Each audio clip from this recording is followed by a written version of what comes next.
ላንተ ብዬ የምቀይረው አምላክ የለኝም። ትምህርታችን ምን መሰለ? አንድ አምላክ አለን። ለምሳሌ ሶስት አምላክ ቢኖር እኮ ሶስት አምላክ አለን ብዬ መንገር ላንተ ምን ይከብደኛል? ምንም አይከብደኝም። አምላክን መካድ እኮ ከባድ ነገር ነው። ሶስት አምላክ የምናመልክ ቢሆን በኩራት ነግር ነበረ። ሶስት አምላክ ግን አናመልክም። የምናመልከው አንድ መለኮት አንድ አምላክን ነው።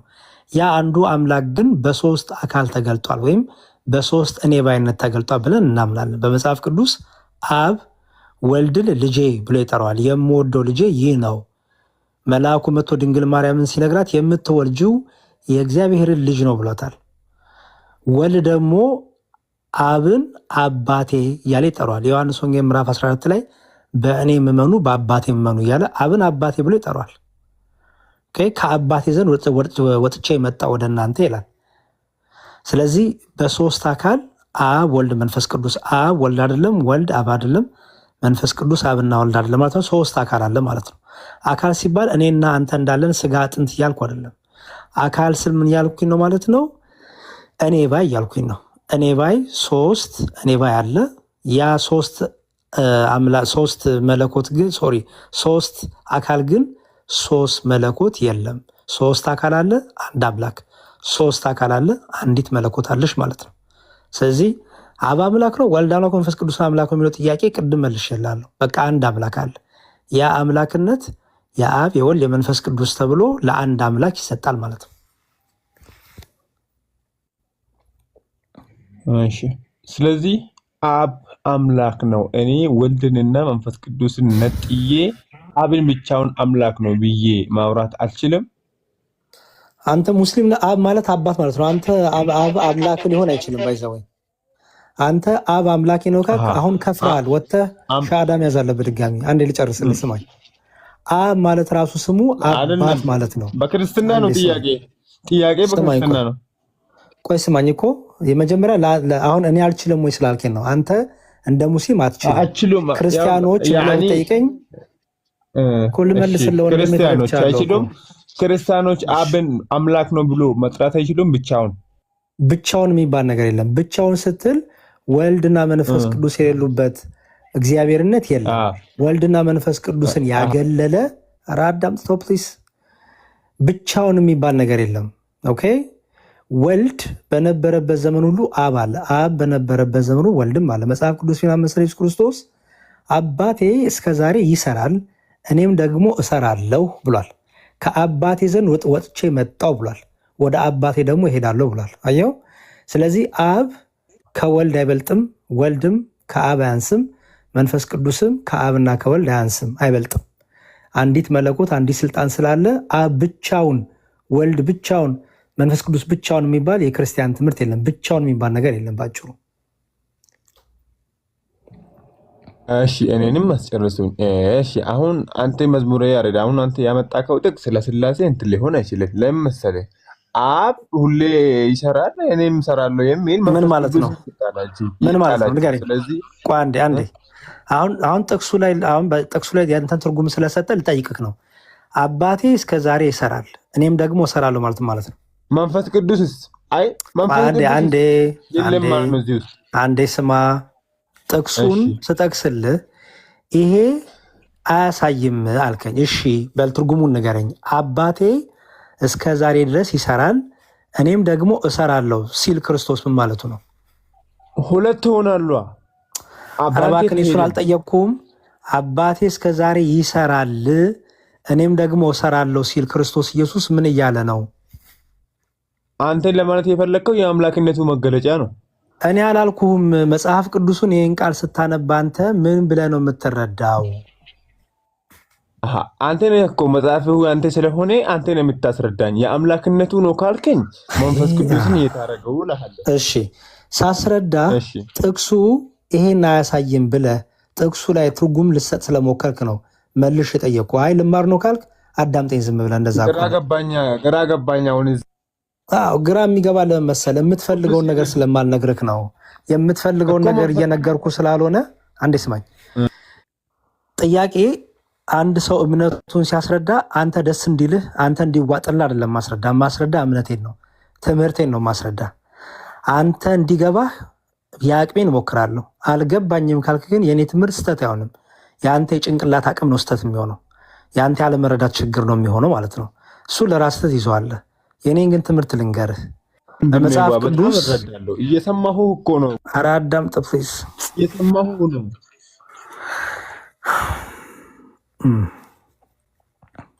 እሺ አዳምጠኝ። እሺ ወንድም አወርዳለሁ። አሁን አዳምጥ ሙስሊሙ። እሺ ክርስቶስ ምን አለ? ይሄን ሁሉ የምትሰራው እንዴት ነው ሲሉት፣ አባቴ እስከ ዛሬ ይሰራል እኔም ደግሞ እሰራለሁ አለ። ኦኬ እኔም እሰራለሁ አባቴም ይሰራል ማለት ዛሬም ድረስ አባቴ ከጥንቱም ጀምሮ እስከ ዛሬም ወደፊትም ይሰራል። መስራት የሚለው ለእግዚአብሔር ሲነገር ሁሉን ነገር ማድረግ ማለት ነው ባጭሩ። ምክንያቱም እግዚአብሔር ሰራ ሲባል ምን ማለት ነው?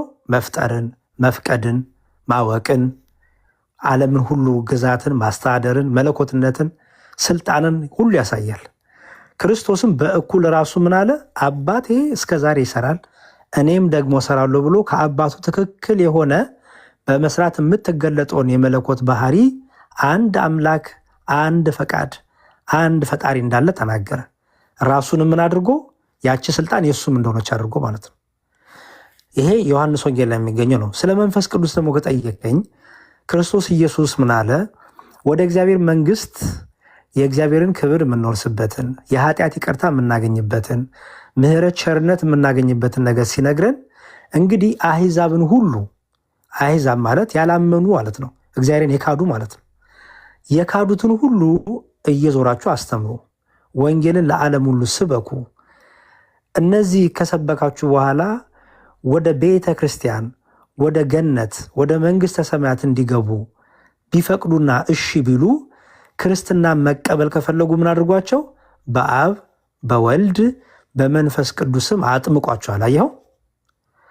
አብ ወልድ መንፈስ ቅዱስ አንዱ አምላክ፣ አንዱ ገዢ፣ አንዱ ይቅር ባይ ስለሆነ አንተ ክርስቲያን ልሁን ብትል የምትጠመቀው በአብ በወልድ በመንፈስ ቅዱስ ስም ነው የምትጠመቀው። ለምን?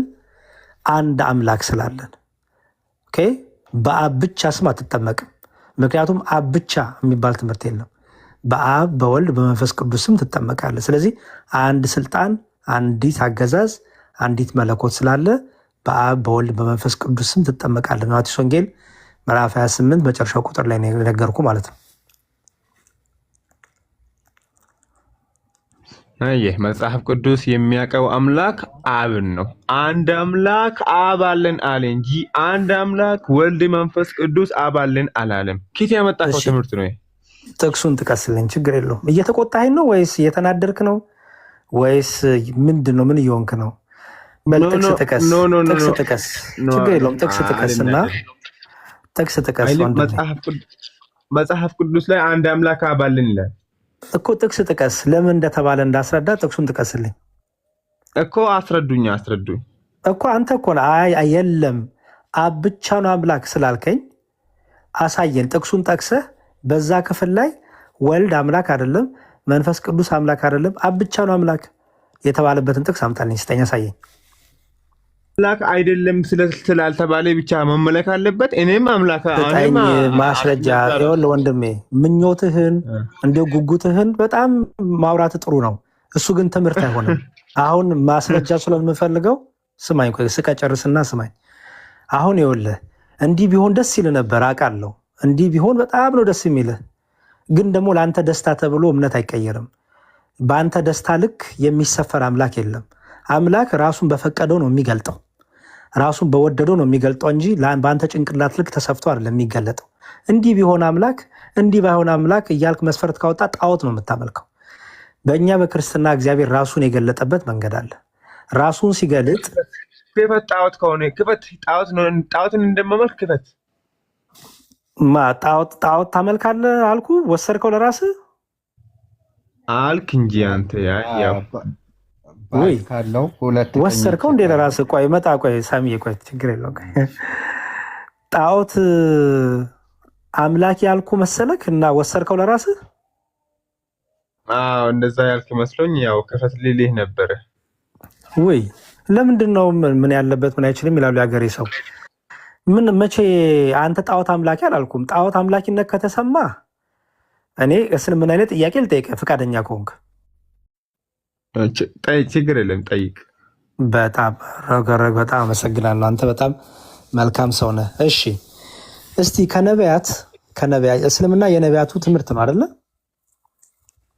ከመጽሐፍ ጠቅስህ ጠይቀኝ። ልክ እንደ ሙስሊሞች ማስረጃ ማውጣት ልመድ። እሺ ባይዘወይ አረብኛ አታውቅም መሰለኝ። አይ ወንድሜ አንተ እኮ አንድ ማስረጃ ጥቅስ ጥቀስል እኮ መከራ አይተህ ነበረ። እኔ ነኝ ያገዝኩ። እኔ ግን ጥቅስ ልጥቀስልህ ችግር የለውም። ሱረቱል አልቀለም ላይ 6842 ላይ ይኸው ከነ ቁጥሩ ከነ አንቀጹ ውስጥ 6842 ላይ ባት የሚገለጥበትን ከሃዲዎችም ወደ መስገድ የሚጠሩበትን ቀን አስብ ይላል። ይሄ ባት የማን ባት ነው?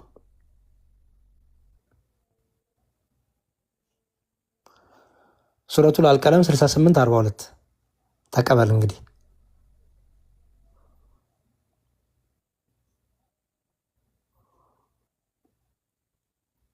አለ። አሃ ይሻላል።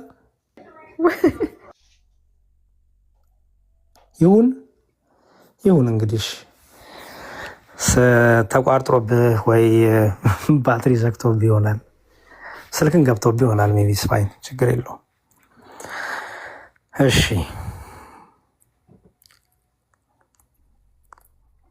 እና እንዴት ናችሁ ግን እናንተ?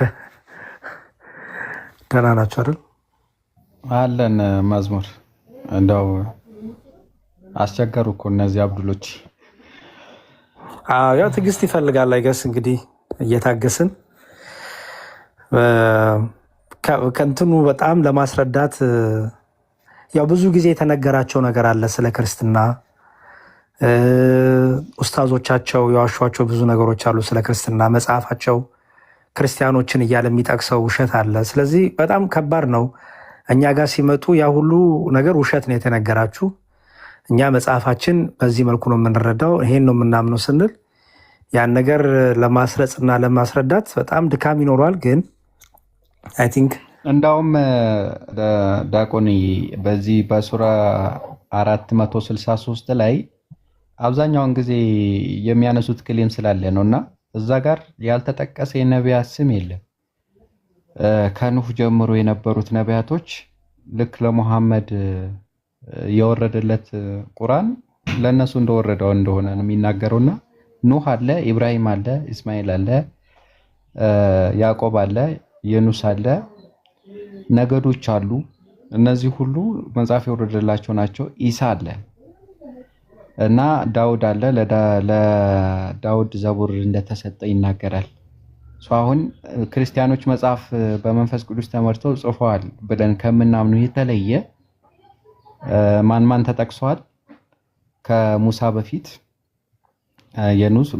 ኑህ፣ እስማኤል፣ ያዕቆብ፣ ይስሐቅ፣ ኢብራሂም እና አንዳንድ አሉ።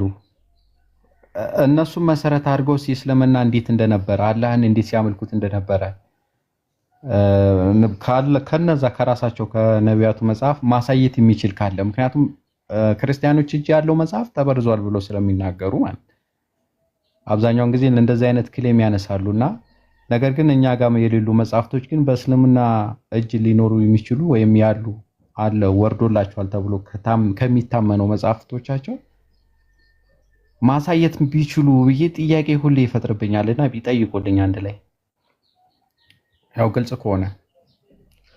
አዎ አይ ግልጽ ነው፣ እሱማ ግልጽ ነው። እንዴት ግልጽ አይደለም ብለህ ነው ሳሚ? የገባ ሰው አለ መሰለኝ ብላክ ኪንግ የሚባል ወንድ ይሁን ሴት አላወኩም።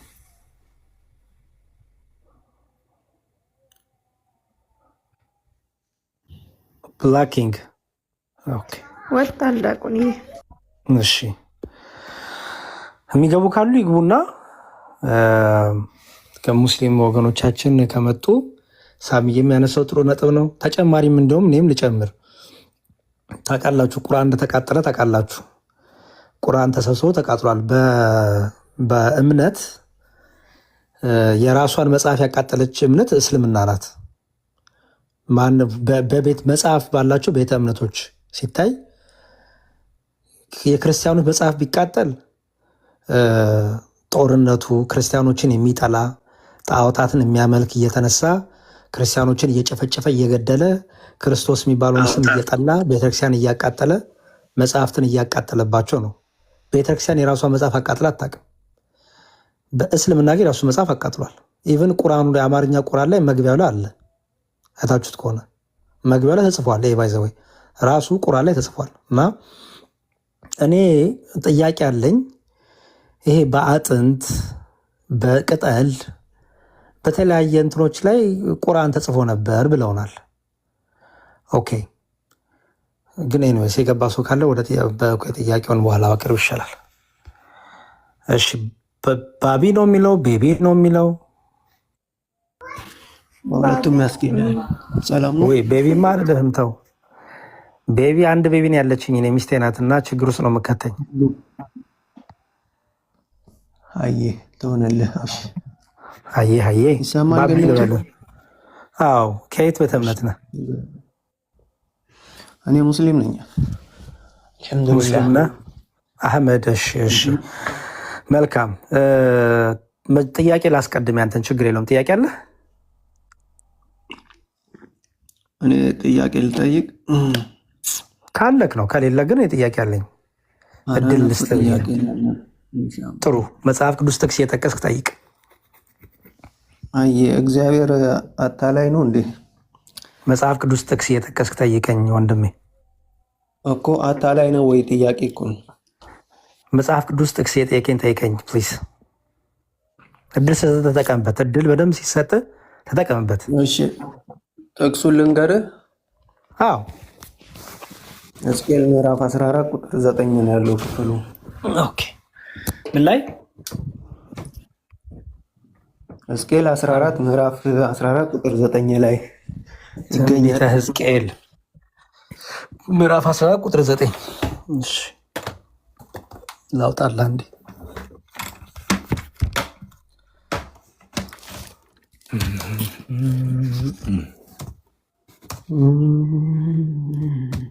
እሺ ትንቢተ ሕዝቅኤል ምዕራፍ 14 ቁጥር 9 ያለ ያልከኝ?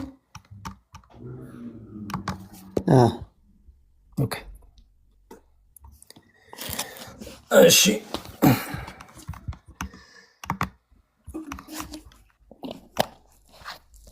ትንቢተ ሕዝቅኤል ምዕራፍ 14 ቁጥር 9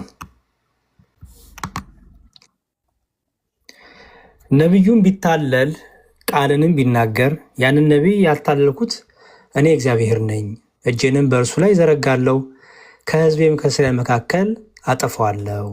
እሺ ጥያቄ ምንድን ነው? ጥያቄውንማ ጠየቁህ እኮ። እግዚአብሔር ያታልላል ስልህ ጥቅስ ጥቀስ አልከኝ፣ ጠቀስኩልህ። እና ያታልላል ማለት ነው?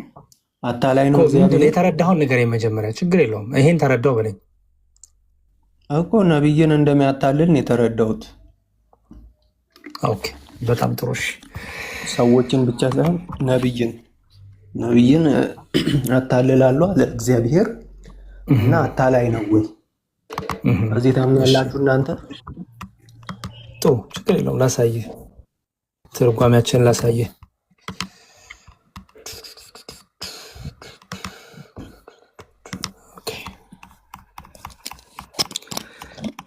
እሺ ትንቢተ ሕዝቅኤል ምዕራፍ 14 ቁጥር 9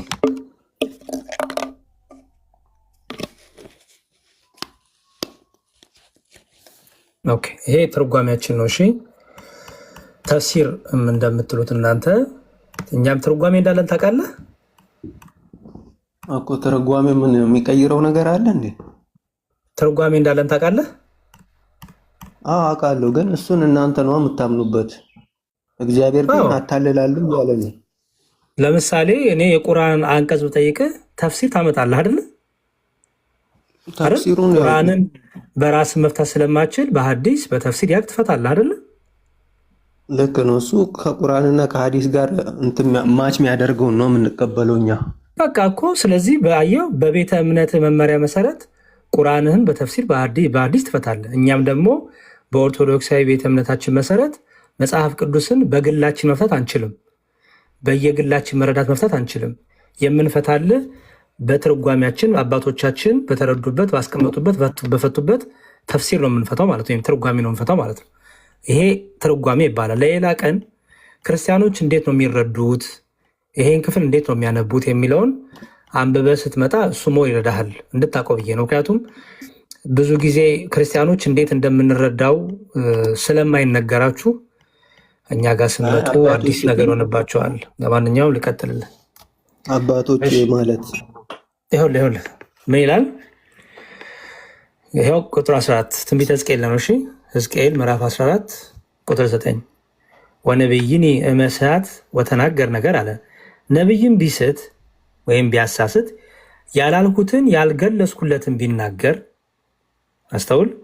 ነቢይም ቢስት ወይም ቢያሳስት ያላልኩትን ያልገለጽኩለትን ነገር ቢናገር አነ አሰትክዎ ለውእቱ ነቢይ፣ እኔ አሳቱት አለ። ረድኤት መንሳቱን መናገር ነው ይላል። አየኸው? እኔ አሳትኩት ማለት ነው ያ ሐሰት ከሚናገር ነቢ ላይ ያ ውሸት ከሚናገር ነቢ ላይ መንፈሴን አንስቻለሁ፣ በረከቴን አንስቻለሁ። እውነት ይናገር ዘንድ ረዳው የነበርኩትን አሁን ከሱ ጋር አልሆንም። ምክንያቱም እግዚአብሔር ከውሸተኞች ጋር አይኖርም። ስለዚህ ምን አለ?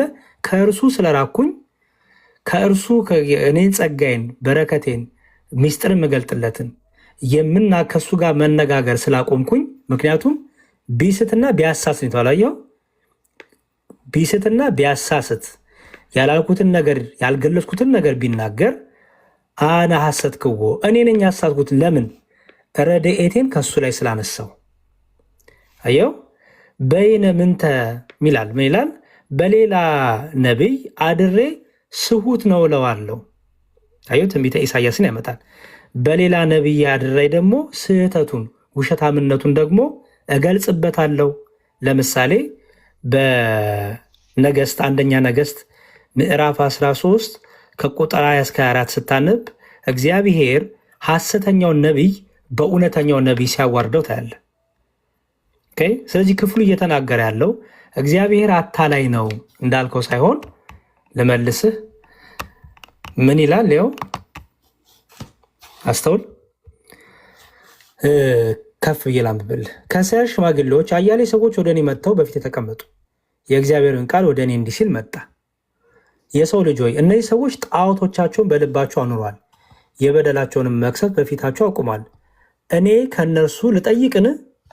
ስለዚህ ጌታ እግዚአብሔር እንዲህ ይላል፣ ሁሉም በጣዖቶቻቸው ከእኔ ተለይተዋልና የእስራኤልን ቤት በልባቸው ይዝ ዘንድ ከእስራኤል ቤት ጣዖቶቹን በልቡ የሚያኖር የበደሉንም መቅሰፍት በፊቱ የሚያቆም ሰው ሁሉ ወደ ነቢዩ በመጣ ጊዜ እኔ እግዚአብሔር እንደ ጣዖታቱ ብዛት እመልስለታለሁ ብለን ንገራቸው። ስለዚህ ለእስራኤል ቤት እንዲህ በል፣ ጌታ እግዚአብሔር እንዲህ ይላል፣ ንስሐ ግቡ፣ ከጣዖቶቻችሁን ተመለሱ፣ ፊታችሁንም ከርኩሰታችሁ ሁሉ መልሱ። ከእስራኤል ቤት በደንብ አስተውል። ከእስራኤል ቤትም በእስራኤል ዘንድ ከሚቀመጡ መጻተኞች የሚሆን ከእኔ የተለዩ ጣዖቶችን በልቡ የሚያኖር የበደሉንም መቅሰፍት በፊቱ የሚያቆም ሰው ሁሉ ስለ እኔ ይጠየቅ ዘንድ ወደ ነቢዩ በመጣ ጊዜ እኔ እግዚአብሔር በራሴ መልስለታለሁ። አየው? ፊቴንም በዚያ ሰው ላይ አደርጋለሁ፣ ምልክትና ምሳሌም አደርገዋለሁ፣ ከዚህ መካከል አጠፋዋለሁ። እኔም እግዚአብሔር እንደሆንኩ ታውቃላችሁ። ነቢዩም ቢታለል፣ አየው? ነቢዩም ቢታለል ቃሌንም ቢናገር፣ ነቢዩም ቢታለል ቃልንም ቢናገር፣ አየው? ያንን ነቢይ ያታለልኩ እኔ እግዚአብሔር ነኝ። እጄንም በእርሱ ላይ እዘረጋለሁ፣ ከሕዝቤም ከእስራኤል መካከል አጠፋዋለሁ። አየው? ይህ የሚጠፋው ነቢይ ምን አይነት ነቢይ ነው? በልቡ ጣዖታትን የያዘ በልቡ ክፋትን የያዘ ሐሰተኛ ነቢይ ነው። የውሸት ተናጋሪ ነቢይ ነው። ስለዚህ እግዚአብሔር ምን አለ? ይህ ነቢይ ውሸትና ሐሰት ቢናገር እኔ ነኝ። ምን ማለት ነው? እኔ ማለት እኔ አልረዳውም። ከውሸቱ ጋር እኔ አልተባበርም፣ ከሐሰቱ ጋር እኔ አልተባበርም። መንፈሴን ከሱ ላይ አንስቻለሁ። አንዴ ስማኝ። መንፈሴን ከሱ ላይ አንስቻለሁ። ኦኬ። ስለዚህ እኔ ከመንፈሴን ስላነሳው ከሱ ላይ ጸጋዬ ከሱ ጋር ስለማይኖር የእግዚአብሔር መንፈስ ካለ እውነት ይናገር ነበራ። አየው? የእግዚአብሔር መንፈስ ካለበት እውነት ይናገር ነበር። እግዚአብሔር ግን መንፈሱን እንዳነሳ ለመናገር እኔ ነኝ ያሳትኩት አለ። እኔ ያሳትኩት ማለት ነው መንፈሴን ከሱ ላይ አንስቻለሁ። አልረዳውም። የሚናገረውም ውሸት ነው፣ ከራሱ አይደለም። ብሎ እንዲሁም ምን አደርገዋለሁ ይላል፣ ጭራሽ እቀጣዋለሁ ይላል። ይኸው በዚህም እኔ እንደ እግዚአብሔር እንደሆንኩኝ ታውቃላችሁና ይኸው ኃጢአታቸውን ይሸከማሉ እንደሚጠየቀውም ሰው ኃጢአት እንዲሁ የነብዩ ኃጢአት ይሆናል። አየው እንደሚጠይቀውም ሰው። ለምን? ይህ ነቢይ የሚጠየቅ አይደለም። ይህ ነቢይ ውሸተኛ ነቢይ ነው። ነቢዩን ውሸተኛ ነቢይ ጠይቀው ውሸት መልስ ነው የምታገኙ እንጂ እውነት መልስ አታገኝም። ስለዚህ ነቢዩንም የሚጠይቀው የሚከተለው ማለት ነው ያን ሐሰተኛ ውሸተኛ ነቢይ የሚከተለው እርሱም ነቢዩም ተከታዮቹም ይጠፋሉ እያለ ነው እግዚአብሔር።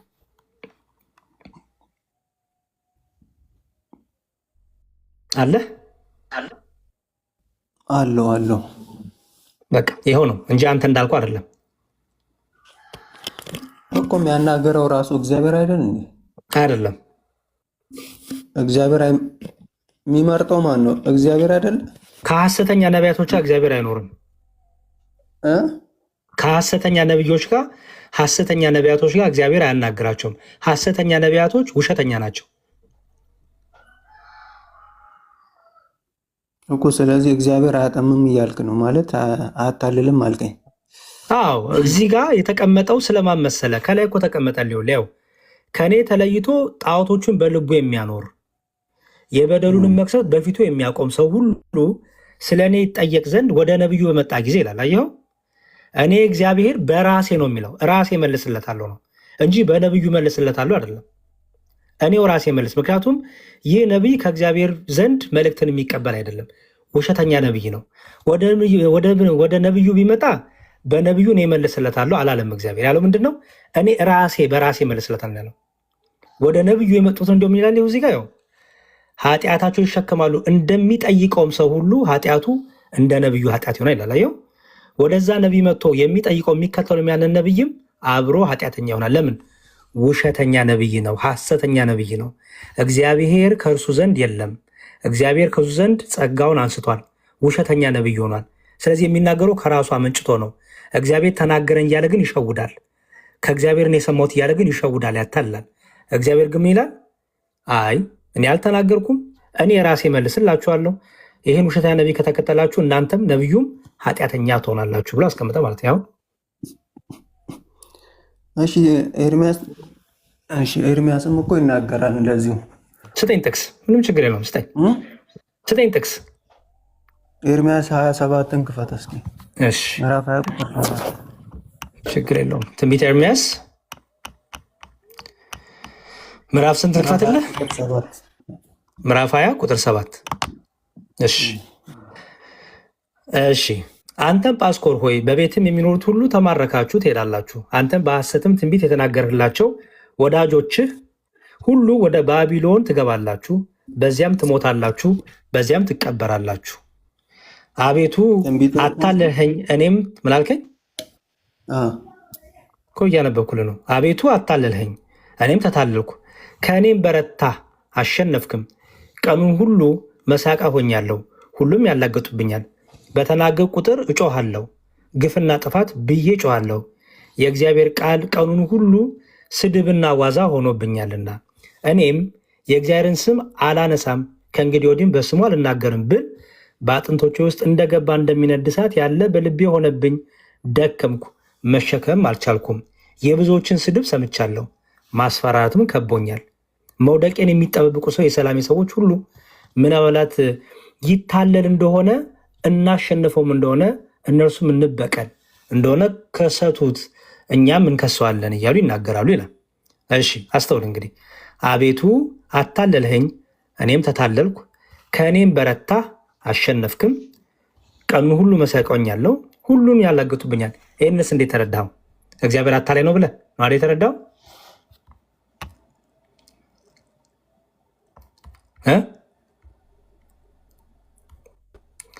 እሺ እኔው ልመልስልህ፣ ችግር የለውም። ይሰማል። ተናገረ ያለው አታለልከኝ እኔም ተታለልኩ እያለ ነው። ችግር የለውም፣ ልመልስልህ። በመጽሐፍ ቅዱስ እንደዚህ አይነት ነገሮች ሲነገሩ እንዴት ነው የሚፈታው የሚለውን ነው ትልቁ ነገር መያዝ ያለብህ ወንድም አለ። በመጽሐፍ ቅዱስ እንደዚህ አይነት ቃላቶች ሲነገሩ ምን እየተነገረ ነው፣ ስለማን እየተነገረ ነው፣ ምን እያለ ነው እያልክ በደንብ ልታየው ይገባል። አንድ መስመር ብቻ መዘህ ከሆነ ስህተት ውስጥ ነው የምትገባው። ኦኬ ትንቢተ ኤርምያስ ምዕራፍ 20 ነበር ያልከኝ አይደል? ከተሳሳትኩ ምዕራፍ ቁጥር 7። እሺ ቁጥር 7 አይደል? ኦኬ እሺ ምዕራፍ 20 ቁጥር 7። አሁንም ወደ ትርጓሜያችን ነው ማሳይ የምገባው። እሺ ምዕራፍ 20 ቁጥር 7 እንዲህ ይላል። ኦኬ 5 6 7 ያው እሺ ቀጸፍከን እግዚኦ ወተቀጸፍኩ ቀጸፎ በሳኮር ለኤርምያስ ብሎ ነበርና ምን ይህም ብቻ ነው? አንተ በክፎች አድረህ በመከራው ገረፍከኝ፣ እኔም በአንተ አምኜ መከራውን ተቀበልኩ አለና ወአጽናክኒ አንተም መከራን ለመቀበል አጸናኸኝ፣ እኔም ከመከራው ማዳን ተቻለ። በምመክርበት በማስተምርበትም ዘመን ሁሉ ለሰው ሁሉ መዛበቻ ሆንኩኝ። ስመክር ሳስተምር መልኬን ያየኝ ቃሌን የሰማኝ ሁሉ ይህ ዘብዛባ ጀመረ እያለ ይዘትብኛል። ቁጥር ስንት ነበር ያልከኝ? 7 ነው። ቁጥር 7 20 ቁጥር 7 አይደል? ኦኬ ኦኬ ኦኬ። እሺ ይኸውልህ ምን ይላል መሰለህ፣ በደንብ አስተውል። ግዕዙ የሚለው ቀጸፍከኒ እግዚኦ ወተቀጸፍኩ ይላል። ኦኬ ቀጸፎ ጰሳኮር ለኤርምያስ ብሎ ነበርና ምን ይህ ብቻ ነው? አንተ በክፎች አድረህ በመከራው ገረፍከኝ፣ እኔም በአንተ አምኜ መከራውን ተቀበልኩኝ። ኦኬ በመከራው ገረፍከኝ፣ እኔም በአንተ አምኜ መከራን ተቀበልኩኝ አለና ወአጽናንክኒ አንተም መከራውን ለመቀበል እኔን አጸናኸኝ፣ እኔን ከመከራው ማዳን ተቻለህ። በምመክርበት በማስተምርበትም ዘመን ሁሉ ለሰው ሁሉ መዛበቻ ሆንኩኝ። ስመክር ሳስተምር መልኬን ያየኝ ቃሌን የሰማኝ ሁሉ ይህ ዘብዛባ ጀመረ እያለ ይዝብትብኛል። እየመከርኳቸው እያስተማርኳቸው ቢበድሉኝ በዚህ ግፌ አዝናለሁና ባገኝም መከራ ሁሉ ግፌን እናገራለሁ። በምመክርበት በማስተምርበት ወራት የማስተምረው የእግዚአብሔር ቃሉ እኔን ሀብሀብ የሚሉበት ሆነብኝ። አንድም በዘይት ሄዞቡን ይላል እኔም የሚጠራጠሩበት ሆነብኝ እያለ ይቀጥላል። ኤኒዌይስ ስለምን እያወራ መሰለ? ያውለው ወንድም አለም ምን ይላል? በእግዚአብሔር ቤት የተሾመው አለቃ የካህኑ የኤሜር ልጅ ጳሰኮር ይላል። አስተውል። ቅድም ጳሰኮር ብዬ አንብቤ ነበር። ጳሰኮር ኤርምያስ በዚህ ነገር ትንቢት ሲናገር ሰማ። ጳሰኮርም ነቢዩ ኤርምያስን መታው። አስተውል። ጳሰኮርም ነቢዩ ኤርምያስ ምን አደረገው? መታው።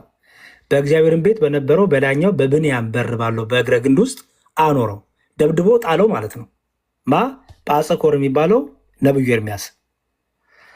በነጋውም ጳሰኮር ኤርምያስ ከግንድ ውስጥ አወጣው። ኤርምያስም እንዲህ አለው፣ እግዚአብሔር ስምህን ማጎር ሚሳቢብ እንጂ ጳሰኮር ብሎ አይጠራህም አለው።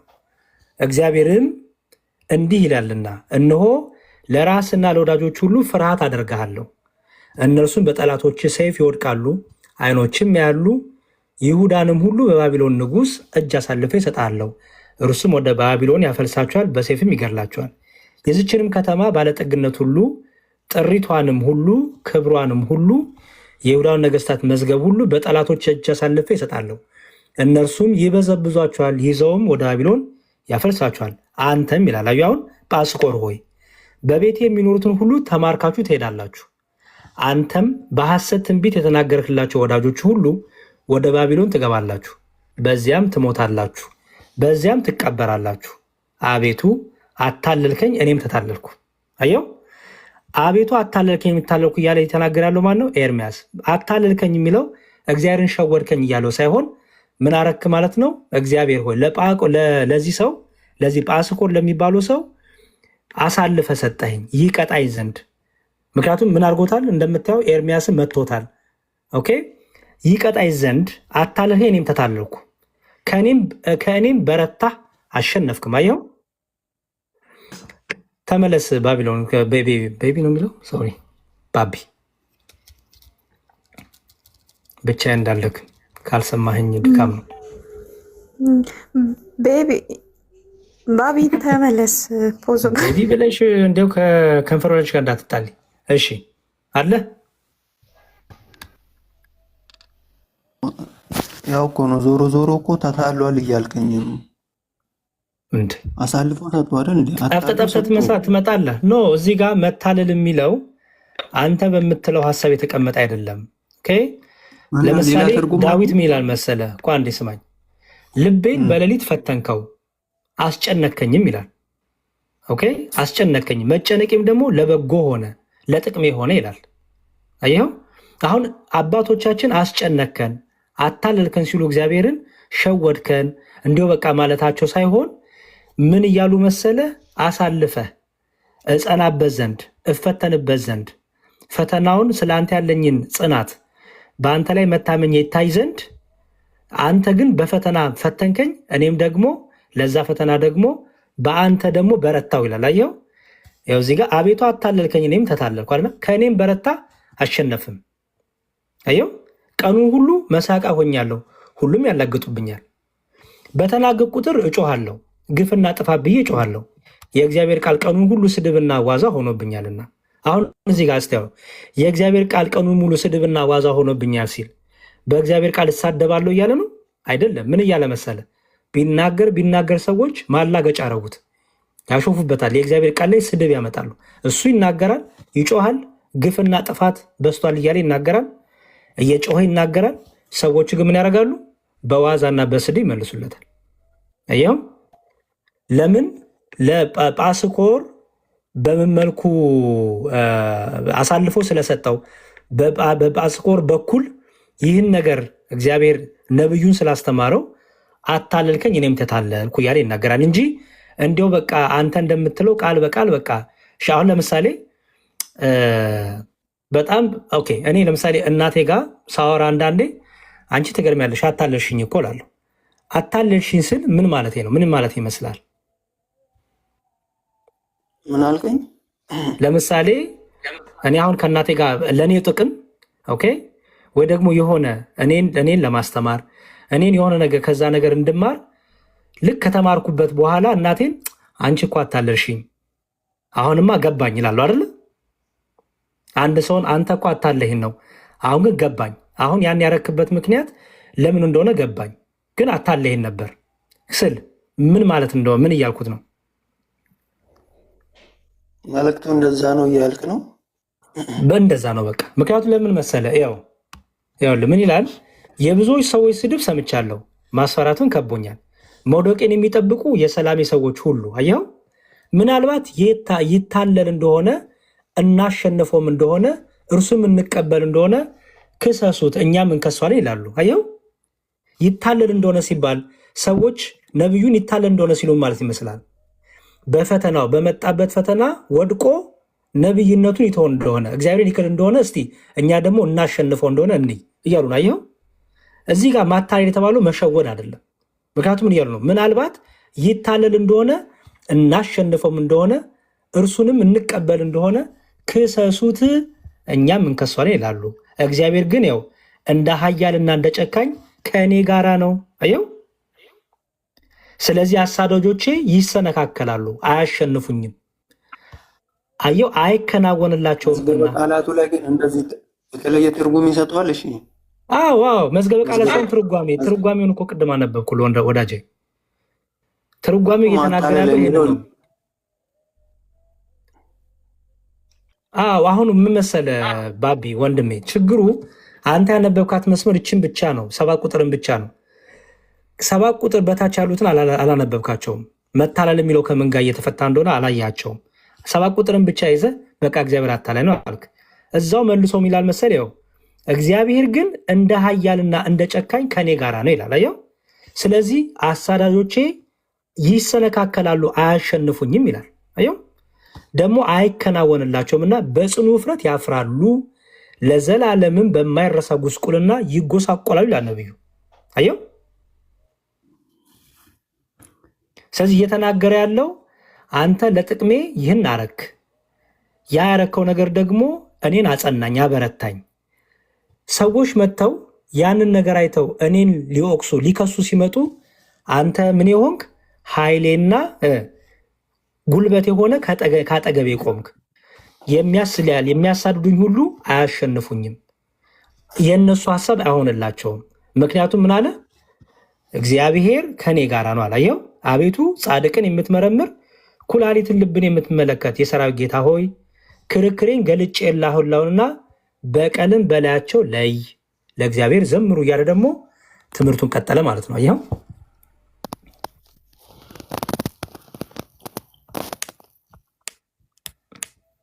ሶስተኛ ጥያቄ ልፍቀድልስ። ሶስተኛ ጥያቄ ካለ ሶስተኛ ጥያቄ እግዚአብሔር አብ ለብቻው አምላክ አይባልም? ለብቻው ማለት ነው። ለብቻው ነው። ብቻውን አምላክ አይባልም። ለምሳሌ አንተን እዚህ ጋር ቤቢ ለብቻው ሰው አይባልም ካልኩኝ ምን እያልኩኝ ነው? ምን እያልክ ነው ብትለኝ ምን እያልኩኝ ነው? ብቻ ስትል ምን እያልክ ነው ብለህ ጠይቀኛል አይደለ? ስለዚህ ብቻ የሚለው ምን ለመናገር ፈልገህ ነው? ብቻውን ስትል ማለት ነው በነጠላ ለብቻው ማለት ነው እኮ። ምን ማለት ለብቻው ስትል ምን ከማን ለይተው ማለት ነው? ለብቻው ማለት ነው። ከማን ለይተው ንገረኝ። ከማን ለይተው?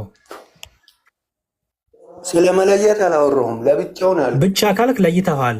ነጥየው እኮ አልከኝ ቅድም። ተነጥሎ አልከኝ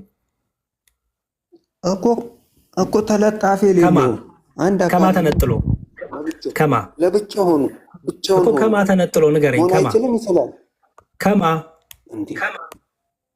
እሺ፣ ለምሳሌ ከኔና ካንተ ከመላእክት እግዚአብሔር አዎ ብቻውን አምላክ ነው።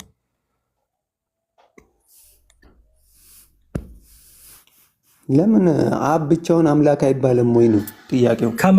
ከማን ነጥለው ነው ብቻውን ስትል ማለት ነው? ብቻውን ማለት ብቻውን ነው። ከወልድና ልርዳ ላግዝህ፣ አንተ ከከበደ እኔ ላግዝህ። ከወልድና ከመንፈስ ቅዱስ ማለት ነው አይደለም። ለብቻው የሚባል ነገር የለም ባጭሩ። ምክንያቱም አብ የባህሪ ልጅ አለው፣ ብቻውን አይደለም። አብ የባህሪ ልጅ አለው፣ እርሱም ወልድ ይባላል። የባህሪ ሕይወት አለው፣ እርሱም መንፈስ ቅዱስ ይባላል። አብ ለብቻው የሚባል ነገር የለም። በመጽሐፍ ቅዱስ ክርስቶስን ብቸኛ አምላክ ተብሏል። አንዴ ስማኝ፣ የት ነው ያለው? አንዴ ስማኝ። ምላኬ የባህሪ ልጅ የት አለ? እስኪ አሳየኝ። ልጅ ምን ይላል? ላሳይ፣ ችግር የለውም። ምን ችግር አለው ብለህ ነው? ላሳይሃ። እሺ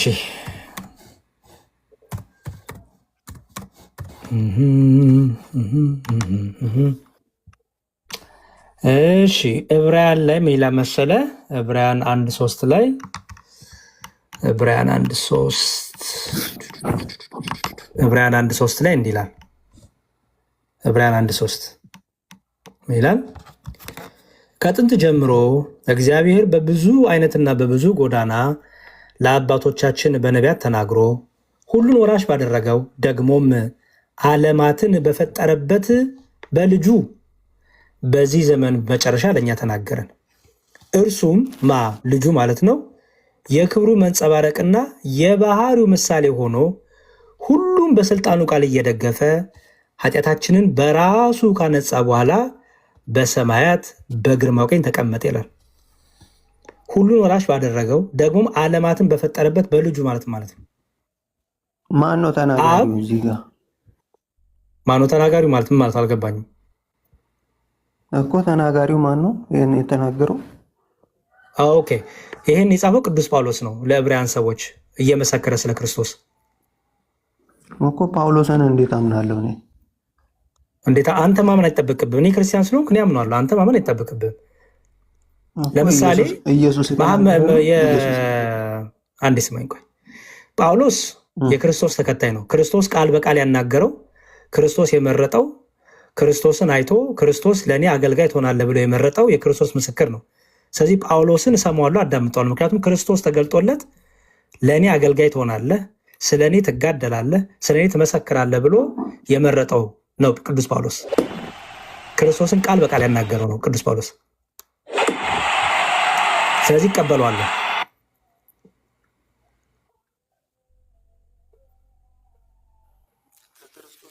ተቃራኒ ያስተምራል ግን እሱ ደግሞ አይደል? ምን አልከኝ? በክርስቶስ ትምህርት ተቃራኒ ያስተምራል ጳውሎስ። ማን ነው እሱ የሚያስተምረው? ጳውሎስ ማለት ነው። ምን ብሎ አስተማሪ? ተቃራኒ ትምህርት ሲነገረኝ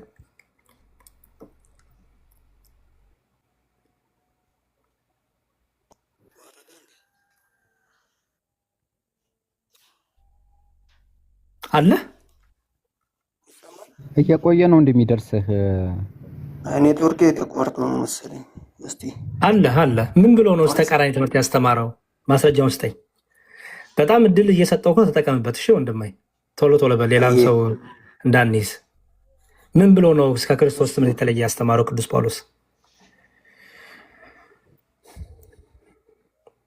እና ማስረጃውን ስጠኝ። ፈጣሪ ያለ አልከኝ?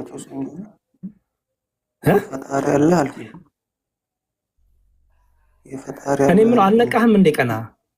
ገና እየነቃክ ነው። ስንት ሰዓቱ ነው አንተ ጋር ሰዓቱ? 4 ተነስቻለሁ። ጉዳይ ነው ለ4። እሺ ነቃ በላል ስለሆነ ቶሎ ነው እንዴ? ኢየሱስ ነቢያትንና ሕግን ለመሻር አልመጣሁም ይላል አይደል? ምን ላይ ወንጌል ላይ እንደዛ አይልም እኮ። ስጠኛ ጥቅሱን ስጠኝና። ማቴዎስ ላይ ነው ያለው፣ ታውቀዋለህ። ለምንድን ነው እንደዚህ ያለው ጌታ? ምን ተጠይቆ ነው እንደዚህ ያለው ጌታ? ስለመጠየቁ ሳይሆን ስለመልሱ ነው። እኔ ጥያቄ እንትን ያልኩ መልስ እኮ ከጥያቄ ጋር ነው የሚካሄደው ወንድሜ። ለምሳሌ አንተ ስጠይቀኝ ጥያቄን እየሰማሁ ልመልስልህ። ስለዚህ ጥያቄ መልሱ ከጥያቄው የሚቀዳ ነው። ስለዚህ ጌታ ምን ተጠይቆ ነው ይሄን የመለሰው? ካላነበብክ አንብበ መምጣት ነው። ቅድም ልክ ከኔ ጋር ቁጭ ብለህ ያውን ካሽ ላንብብልህ። አንብብ፣ ቀጥል። ጥቅሱን ንገረን፣ ሁሉም ሰው እንዲያነባው ወይ ክፍሉን ክፈተው እኮ ንገረኝ። ክፈት። ያው መጽሐፍ ጽፎ ይችላል። ማቴዎስ ወንጌል ምዕራፍ 5 ቁጥር 17 ነው። እሺ ቆበስ፣ በጣም ጥሩ።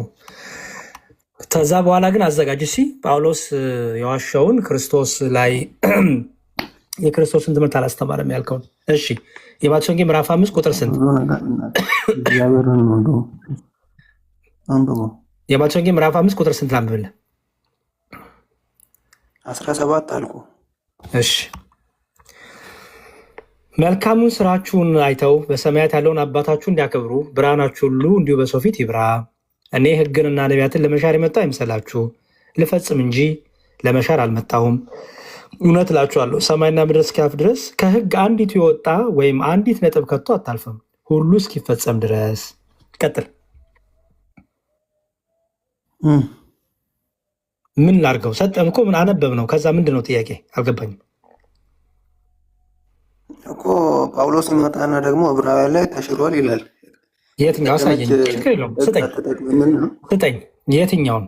ስለምን እያወራ ነው ቅዱስ ጳውሎስ ተሽሯል ያለው? የትኛውን ይመስላል?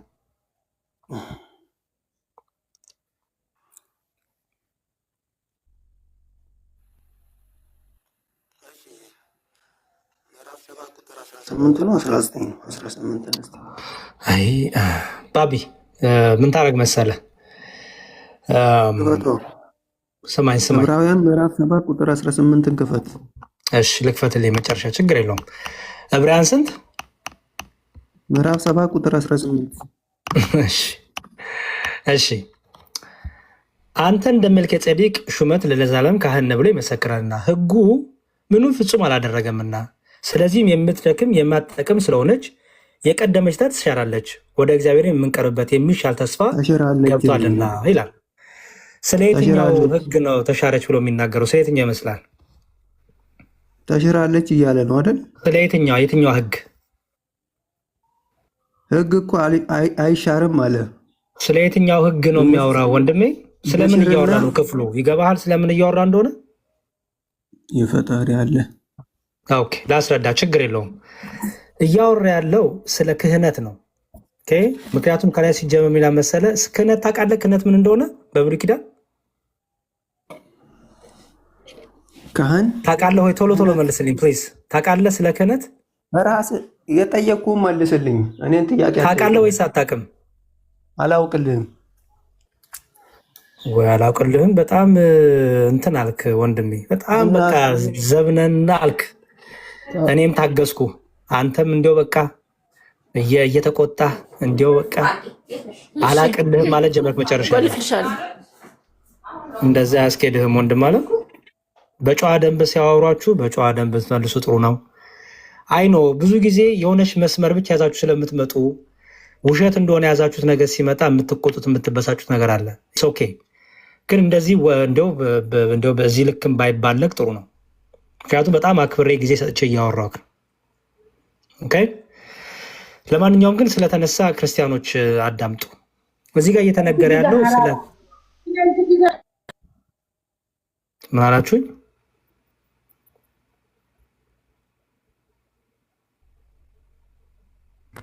ልቀጥል ወይስ ላቁም? አድርጉ። ኧረ ያሬድ ይቀጥል። ሰው አታስገቡ ሞዴሬተሮች ፕሊዝ። እሺ በዚህ ክፍል እየተነገረ ያለው በተለይ በዕብራውያን መልእክቱ ቅዱስ ጳውሎስ እየተደጋገመ እየተናገረ ያለው ስለመሰላችሁ ስለ ክህነት አገልግሎት ነው። የትኛው አገልግሎት? የእንስሳትን መስዋዕት ስለመሰዋት። እንስሳትን ያርዱ ይሰዉ ነበር ታውቃላችሁ አይደለ? ከዛም ይላል ይኸው እዩት፣ ስለ ክህነት እንደሚያወራ የምታውቁት ትውልዱ ከእነርሱ የማይቆጠረው ግን ከአብርሃም አስራትን አውጥቷል፣ የተስፋ ቃል የነበረው ባርኳል፣ ትንሹን በታላቁ እንዲባረክ ክርክር የሌለበት ነገር ነው። በዚህስ የሚሞቱ ሰዎች አስራትን ያስወጣሉ፣ በዚያ ግን የሚያስወጣ በሕይወት እንዲኖር የተመሰከረት እርሱ ነው። ይህንን ለማለት ሲፈቅድ አስራትን የሚያስወጣ ሌዊ እንኳ በአብርሃም እጅ አስነስቷል፣ መልከ ጼዴቅ በተገናኘው ጊዜ ገና በአባቱ ወገብ ነበርና ይልና፣ አስተውሉ። እንግዲህ ሕዝቡ በሌዊ ክህነት የተመሰረተን ሕግ ተቀብለዋል። ያችሁት በማ በሌዊ ክህነት በኩል የተመሰረተ ምን ሕግ ተቀብለዋል። ክርስቶስ እየተናገረ ያለው በሌዊ ነገድ በኩል ስለሚደረገው ስለምንድነው? ቅዱስ ጳውሎስ በዚህ ክፍል እየተናገረ ያለው ስለ ክህነት አገልግሎታቸው። የትኛው? ስለ በግ መስዋዕት፣ ስለ ላም መስዋዕት፣ ስለ ጥጆች መስዋዕት፣ ስለ ርግብ መስዋዕት። ምክንያቱም ይላል በሌዊ ክህነት በኩል የተመሰረተ ምን ይዟል? ሕግ ተቀብለዋል። በዚያ ክህነት ፍጹምነት የተገኘ ቢሆን ይላል። አያችሁት? በየትኛው? በሌዊ ክህነት ፍጹምነት የተገኘ ቢሆን በየትኛው ማለት ነው? ፍጹምነት በመስዋዕታቸው በሚያቀሩት መስዋዕት ፍጹምነት ቢገኝ ኖሮ እንደ አሮን ሹመት የማይቆጠር እንደ መልከ ጼዴቅ ሹመት ግን የሆነ ሌላ ካህን ሊነሳ ለምን ያስፈልጋል? አያችሁት? የብሉይ ኪዳኑ መስዋዕት፣ የእንስሳቱ መስዋዕት፣ የሌዊ ካህናት የሚያቀሩት መስዋዕት ንጹህ መስዋዕት ኃጢአትን ከእግዚአብሔር ጋር ያለውን የጸብ ግድግዳ የሚያፈርስ ቢሆን ገነትን የሚያስከፍት ቢሆን ከነርሱ ደግሞ የከበረው ሊቀ ካህን ኢየሱስ ክርስቶስ ለምን ሊመጣ ያስፈልገዋል? ክህነቱ ሲለወጥ ሕጉ ደግሞ ሊለወጥ ግድ ነው። አያችሁት? የትኛው ክህነት ተለወጠ? የሌዊ ክህነት ተለወጠ። ለምን?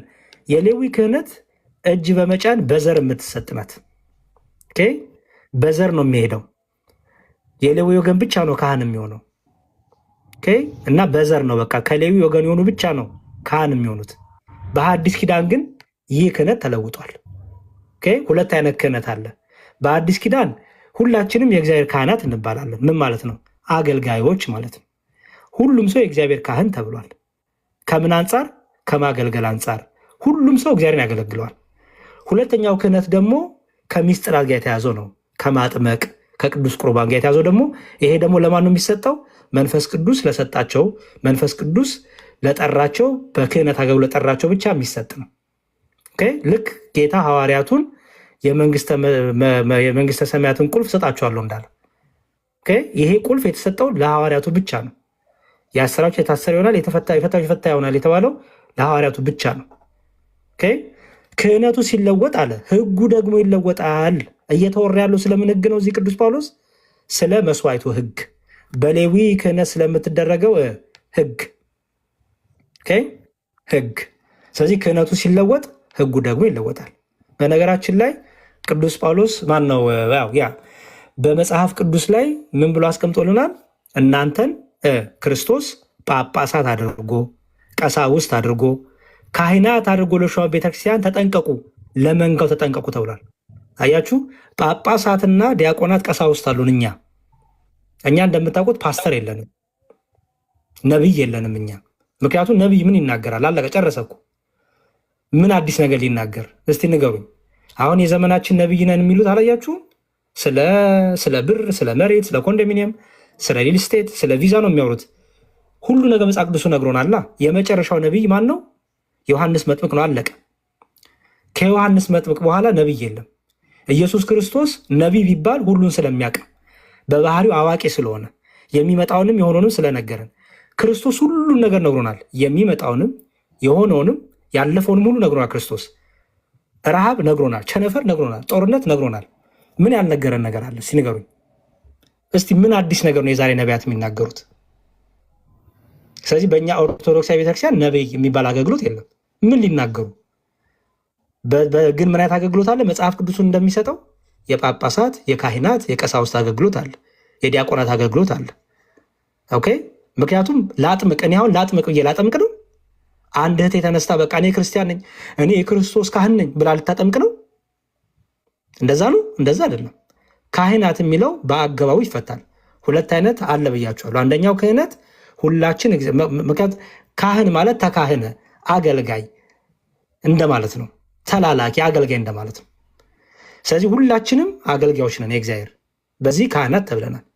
ሁለተኛው ደግሞ ክህነት ደግሞ ተለይቶ በመንፈስ ቅዱስ መራጭነት የምትሰጥ ናት። ምን ለማድረግ?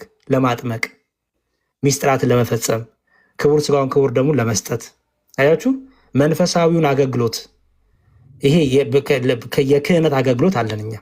ሐዋርያ ቅብብሎች ላይም የነበረ ነው። እሱን ወደኋላ ብዙ ሰፊ ታሪክ አለው እሱ ጋር ነው። ግን እዚህ ጋር የተነገራሉ ስለምንድን ነው? ስለ ሌዊ ክህነት ነው። ህጉ የተባለ የትኛው ነው? ከሌዊ ክህነት ጋር ተያይዞ የነበረው ህግ ነው። ከመስዋዕት ጋር ተያይዞ የነበረው ህግ፣ በዘር የነበረው ህግ ሁሉ ምን ሆነ? ተሻረ ማለት ነው። ምክንያቱም ይላል ይህ ነገር የተነገረለት እርሱ በሌላ ወገን ተከፍሏልና ከዚያም መሰዊያውን ያገለገለ ማንም የለም። በቃ እየተወራ ያለው እዚህ ጋር ስለ መስዋዕት አገልግሎት እየተወራ ያለው። አሁን እንስሳት፣ በግ፣ ዋኖስ፣ ጥጃ፣ ላም አንሰዋም። እውነተኛው የእግዚአብሔር በግ የተባለው ኢየሱስ ክርስቶስ ደሙን አፍሶልናል። ስለዚህ ስጋዬን ብሉ ደሜን ጠጡ ብሏል። አሁን አማናዊ የሆነውን የክርስቶስን ክቡር ስጋ ክቡር ደም በቤተክርስቲያናችን ለልጆቿ ተሰጣች። ቤተክርስቲያን ብሉ ጠጡ ስላለ ጌታ ማለት ነው። ስጋዬን የበላ ደሜን የጠጣ የዘላለም ሕይወት አለው ስላለ ይህን የሚያገለግሉት ደግሞ ካህናት አሉ ማለት ነው። ኦኬ ሶ እዚህ ጋር የተነገራሉ ከምን አንጻር ማለት ነው? ከመስዋዕቱ አንጻር ነው። የማቴዎስ ወንጌል ላይ ስመጡ ግን ማቴዎስ ወንጌል ምዕራፍ 5 ላይ አንቀጸ ብፁዓን የሚባለው ስብከት ላይ ስመጡ ግን ምን የሚል ቃል አለ? ቅድም ያነሳው ጌታችን ክርስቶስ ምን አለ? እኔ ሕግንና ነቢያትን ለመሻር የመጣው አይምሰላችሁ። አያችሁ፣ ሕግንና ነቢያትን ለመሻር የመጣው አይምሰላችሁ፣ ልፈጽም እንጂ ለመሻር አልመጣውም። እውነት እላችኋለሁ ሰማይና ምድር እስኪያልፍ ድረስ ከሕግ አንዲት የወጣ ወይም አንዲት ነጥብ ከቶ አታልፍም፣ ሁሉ እስኪፈጸም ድረስ። እንግዲህ ከነዚህ ከሁሉ ካነሱ ትእዛዛት አንዲቱን የሚሽር ለሰውም እንዲሁ የሚያስተምር ማንም ሰው በመንግስተ ሰማይ ከሁሉ ታናሽ ይባላል። የሚያደርግ ግን የሚያስተምርን ማንም ቢሆን እርሱ በመንግስተ ሰማይ ምን ይባላል? ታላቅ ይባላል። የትኛውን? ይኸው ለቀደሙት አትግደል እንደተባለ ሰምታችኋል። የገደለም ፍርድ ይገባዋል። እኔ ግን እላችኋለሁ በወንድሙ ላይ የሚቆጣ ሁሉ ፍርድ ይገባዋል። ጌታ እየተናገረ ያለው በዚህ ክፍል ላይ ደግሞ ስለ የትኛው ነው? ስለ ህጎቹ። ኦኬ፣ አትግደል፣ አታመንዝር፣ አትስረቅ፣ ይሄ ምንድነው? አትሳደብ። ተጨማሪ አሉ የተጨመሩ ከአስሩ ደግሞ ሌሎች ደግሞ አሉ ታውቃላችሁ።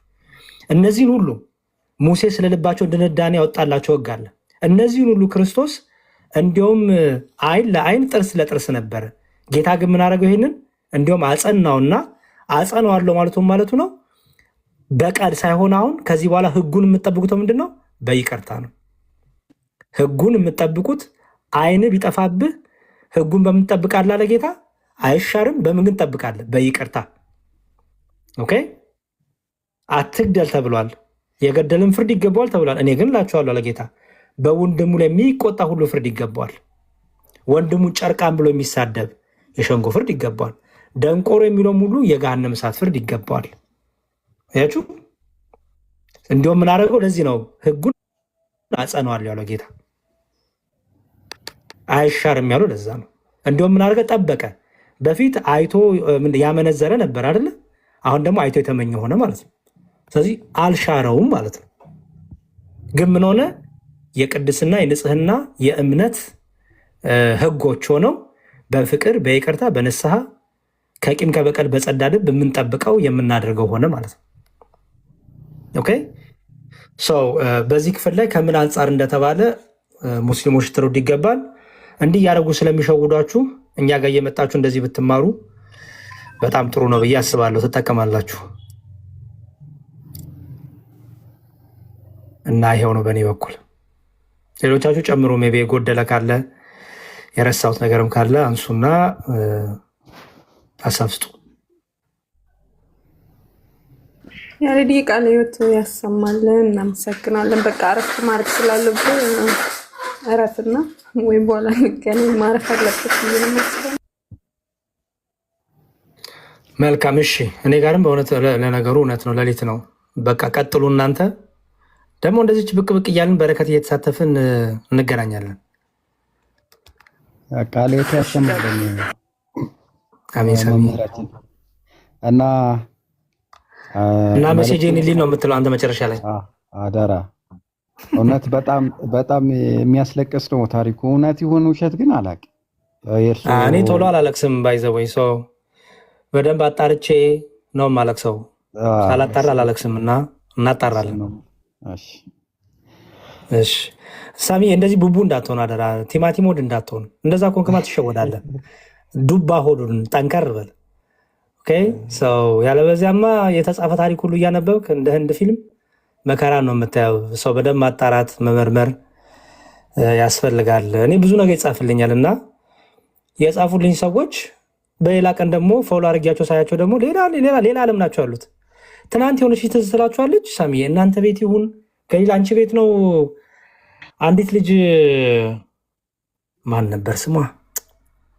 እንዲሁም እያስተማርናት መኪና ውስጥ ነኝ ሀሳቤ ምናምን ስትለኝ ነበረችው።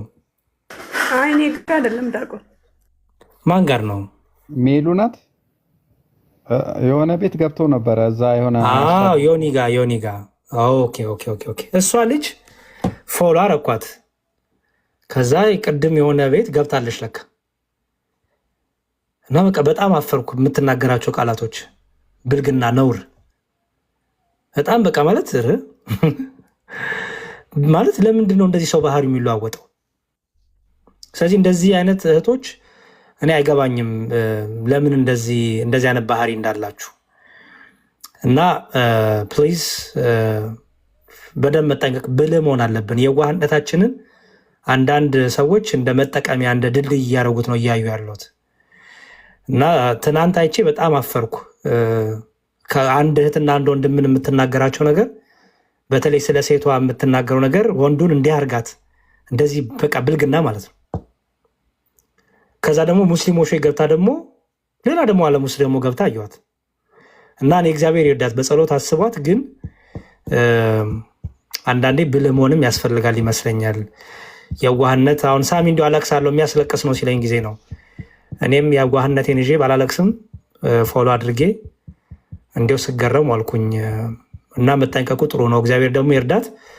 ያው እንስደባት በቃ ምናምን ማለት ሳይሆን ስድብ ከአንደበታችን እንዳወጣ ግን በቃ ታች ሆና እንድትማር ይመስለኛል። እይታውን ትፈልገዋለች፣ ገስ ላይ ተቀምጦ ማውራቱ ምናምን ትፈልገዋለች ይመስለኛል እና አላቅም። የአእምሮ አለመረጋጋትም ካለ ደግሞ ያው በቃ ከኛ የሚጠበቀው መጸለይ ነው፣ ማሰብ ነው። ግን ገስት ላይ ካስገባን ግን የማይሆን ነገሮች ሊሆኑ ስለሚችሉ ነገሮች እስክታስተካክል ድረስ ወደ ልቦና እስክትሞለስ ድረስ በምግባር ከአንደበቷን ጠብቃ አንተ እስክትድረስ እታች ሆና የምትማርበትን ነገር በጣም ብናመቻችላት። ኢትዮጵያ ያላችሁ የምታውቋት ካላችሁ ጸበልም ውሰዷት፣ እርዷት፣ አግዟት። አሜሪካን ናት ያሬዶ፣ አሜሪካን በቃ ደህና ደሩ። አሜሪካን ናት። በቃ ኔትወርክ አይሰራም፣ ስልኬም አይሰራም። አይ ቲንክ ስልክ ይቆረጣል ተብያለሁ ዛሬ። አሜሪካን ያለችው እውነትሽ ነው? ማርያምን ሳሚ ነገራው በቀደም ዕለት ገብታ እና ቲቶ አንድ ላይ ነበረችና ነበሩ፣ ይቅርታ አንድ ላይ የሆነ እርዳታ የምታገኝበት ትምህርት መንፈሳዊ የምትከታተልበት ከቲክቶክ ደግሞ እንድትርቅ እንደዚህ አይነት መተግበሪያውን ከስልኩ እንድታስወግድ ብዙ ነገር መክሯታል። እነ መምህር ጭምር እነ መምህር እብነ ሐኪም። ያው ትንሽ ልጅቷ አእምሮ ትንሽ አለባት። ያው አላውቅም እንግዲህ እንዴት እንደሚሆን። አሜሪካን ያለችው አሜሪካ ነው ያለችው። ያ ቻሌንጅ ነች ኦሮማይ ገጠር አሜሪካ የሆነ ገጠር ውስጥ ነው ያለሁት አለች። ገጠር ነው ግን የሆነ ቻቤት ነው መሰለኝ። ቻቤት አንቺ ጉራጌ ሀገር መሰለሽ እንዳለ ነው። ቻቤት የት ነው? አይ ዶንት ኖ የሆነ ቦታ ብቻ ጠርታለች እና እናትየው ማውርተው ልክ ማታ ተመክራ እኔ ቤቴ ዘግቼ ሄዳለሁ። እኔም ፎሎ አድርጌ ነበር። እኔም ሌላ ቦታ አገኘዋት እና ልጅቷ አይ ቲንክ ችግር ሳይኖርባት አይቀርም። መድኃኒዓለም ይርዳት። ዞሮ በቃ ጥሩ። ከኛ ቺካጎ ነው። ቺካጎ ኦኬ። ሻርለት ቺካጎ ናት። ሻርለት ናት። እንደ የቸ ቤቶች ሁሉ ልንጠራ ነው። ሚቺጋን ናት። ቺካጎ ትሆናለች። ሜይ ቢ ኦኬ፣ ቺካጎ ትሆናለች። አይ ጥሩ በቃ ለማንኛውም ግን እንጠቀም ነው ባጭሩ።